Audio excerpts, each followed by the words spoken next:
Gangsa. Singgah Kuala Gangsa elok bermalam, penuh sejarah, adab dan resam. Bandar Diraja aman tenteram. Puan Yang Dipertua, soalan saya nombor 6. Terima kasih Datuk Speaker, terima kasih ahli yang berhormat.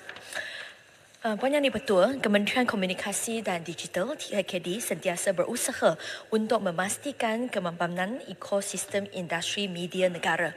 KKD dan Suruhanjaya Komunikasi dan Multimedia Malaysia (MCMC) masih di peringkat meneliti dan mengkaji keperluan untuk melesenkan atau mendaftarkan penyedia platform besar sepertilah Google, Meta, TikTok dan sebagainya.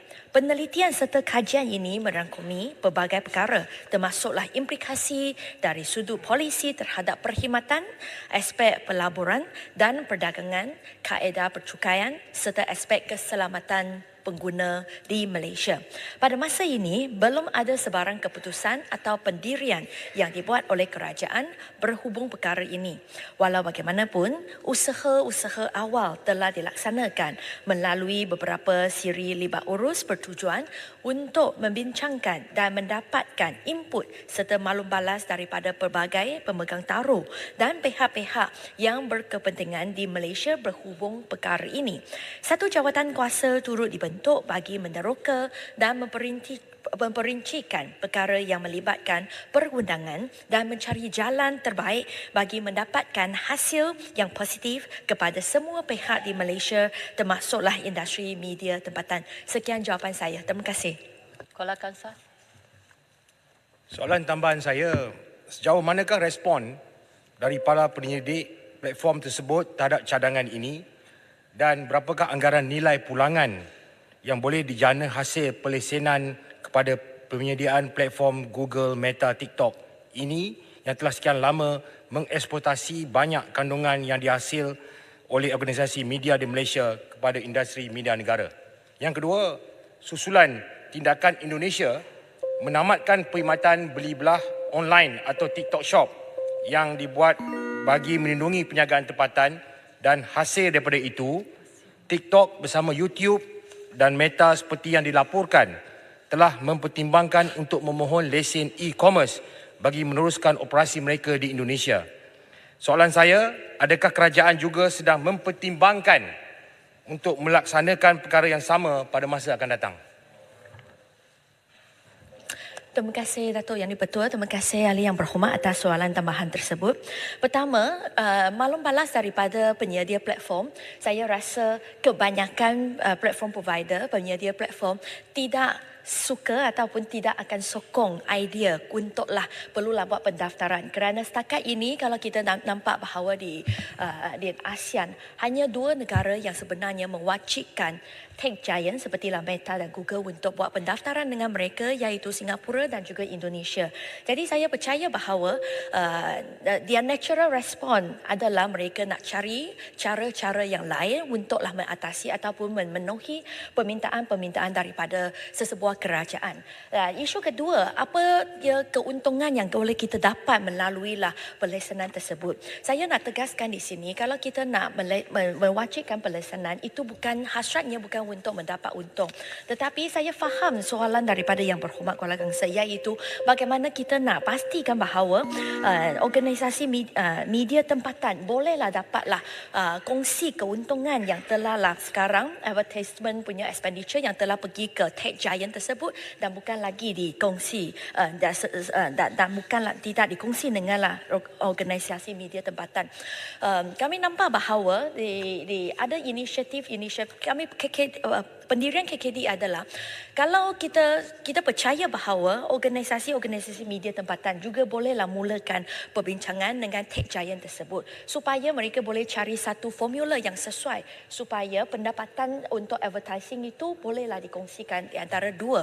Ini juga adalah formula yang telah diguna pakai di Taiwan. Jadi kalaulah perkara ini perlulah sokongan daripada kementerian, kami sudilah untuk membantu, dan saya percaya bahawa kalau pada tahun depan kami kami boleh meluluskan rang undang-undang untuk mewujudkan Majlis Media Malaysia.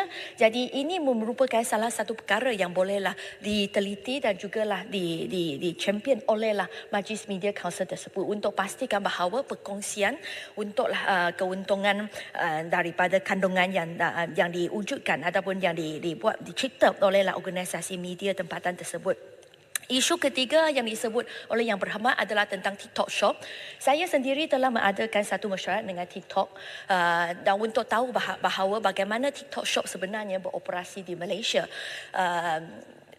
Hasil daripada mesyuarat tersebut menunjukkan bahawa 96% punya penjual di TikTok Shop adalah daripada Malaysia. Ini pertama. Jadi maksudnya hanya 4% adalah daripada luar negara. Dan bukan sahaja TikTok Shop ataupun e-vendor itu boleh dapatlah pendapatan. Tetapi satu lagi adalah content creator ataupun kita cakap affiliated yang membantu sesuatu kedai untuklah promote produk mereka. Mereka juga boleh dapat keuntungan daripada konten yang mereka cipta tersebut. Jadi setakat ini KKD belum buat apa-apa keputusan terhadap TikTok Shop sama ada kita nak wajibkan mereka untuk dapat lesen. Ini adalah salah satu perkara yang kami akan berbincang dengan kementerian-kementerian yang lain yang berkaitan sepertilah KPDN. Tetapi setakat ini kita tak buat satu keputusan lagi terhadap perkara tersebut. Jadi sekiranya ada apa-apa perkembangan, kami pasti saya percaya bahawa kami akan buat pengumuman pada masa yang lebih sesuai. Terima kasih Ahli Yang Berhormat. Jalabu. Terima kasih Puan Yang Dipertua, Datuk Yang Dipertua. Saya ingin merujuk kepada buletin TV3 yang dikeluarkan pada 20 November untuk makluman Menteri yang bertajuk Meta TikTok terima desakan Israel buang kandungan perang di Palestin. Saya baca sedikit Datuk Yang Dipertua. Meta dan TikTok menerima lebih 8,000 permintaan daripada Israel untuk mengeluarkan kandungan berkaitan dengan konflik peperangan di Palestin kerana didakwa melanggar dasar syarat menurut pejabat pendakwa raya Israel. Agensi itu memaklumkan lebih daripada 94% daripada kandungan merentas laman sosial utama itu sudah dikeluarkan. Satu lagi petikan Puan Yang Dipertua ialah pihak pendakwa Israel juga, pihaknya sudah meminta supaya kandungan yang mencetuskan keganasan dibuang dan yang lebih malang sekali, pihak pejabat itu juga meminta supaya lagu yang memuji pejuang Hamas dan berfungsi sebagai bunyi untuk ribuan video di TikTok untuk turut diturunkan.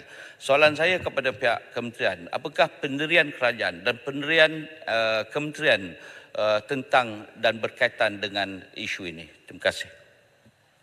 Terima kasih Yang Berhormat Jelebu atas soalan tambahan tersebut. Kami pun pernah menerima aduan daripada orang awam bahawa konten-konten di TikTok yang memihak Palestin telah diturunkan oleh pihak TikTok dan oleh sebab itu kami telah memanggil TikTok untuk bagi satu penjelasan. Dalam sesi pertemuan tersebut, TikTok menafikan bahawa mereka memihak kepada mana-mana pihak. Jadi itu juga merupakan pesanan daripada KKD kepadalah TikTok dan juga lah platform provider yang lain bahawa pendirian Malaysia adalah sangat jelas dan kita tidak mengizinkan ataupun kita tidak menggalakkan meminta mereka untuk turunkan apa-apa konten yang memihak kepada Palestin. Tetapi juga ada satu nasihat daripada KKD kepada platform provider ialah kita nak pastikan bahawa konten yang terlalu violent janganlah kita benarkannya di-upload ke media platform di platform media sosial kerana banyak juga pengguna-pengguna yang juga mungkin akan komplain bahawa mereka ada gangguan emosi kalau konten yang terlalu violent itu juga diizinkan, dibenarkan untuk upload dalam platform. Saya jemput Tuan Muhammad Sani bin Hamzan, Hulu Langat. Terima kasih Speaker.